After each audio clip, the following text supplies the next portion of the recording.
J'ai le privilège d'avoir assisté à toutes les éditions d'Osiane et même avant les organisations qui étaient préparées par, à l'époque déjà pratiques. Et donc, comme vous le dites, j'ai eu le privilège d'assister à toutes les éditions précédentes. Ce que je peux dire en premier lieu, c'est que le forum, aussi bien dans la forme que sur le fond, a évolué positivement.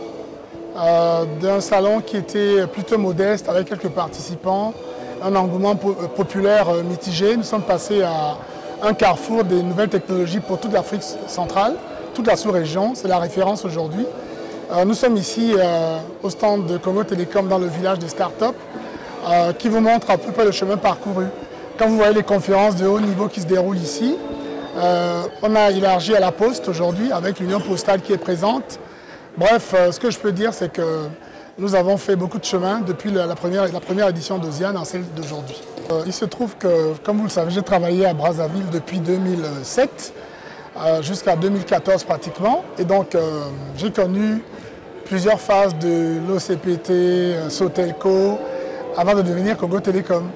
Et à ma grande agréable surprise, quand je suis revenu il y a je crois 2 ou 3 ans maintenant, j'ai trouvé déjà l'enveloppe extérieure qui était complètement transformée.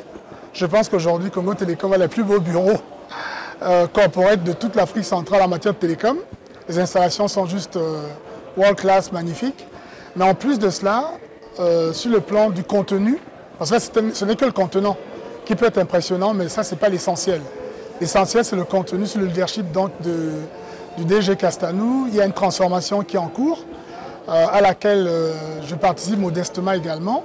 Et donc je peux dire que les beaux jours sont devant nous. C'est difficile actuellement, la période n'est pas simple, mais les évolutions en termes de pénétration de marché, de reconstruction des équipes, c'est un chantier qui est entamé et que je pense qu'il produira des effets positifs.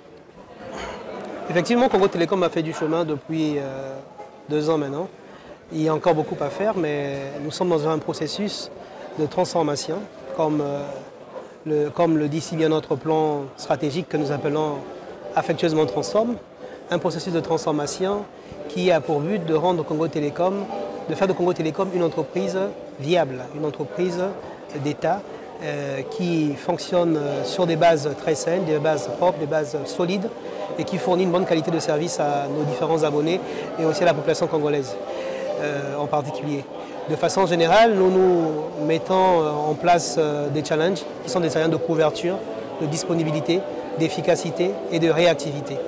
Et sur ces mots, nous pouvons être fiers de dire que nous avons amorcé une démarche et que nous allons continuer à grandir dans cet élan. Congo Télécom, le numérique, c'est nous.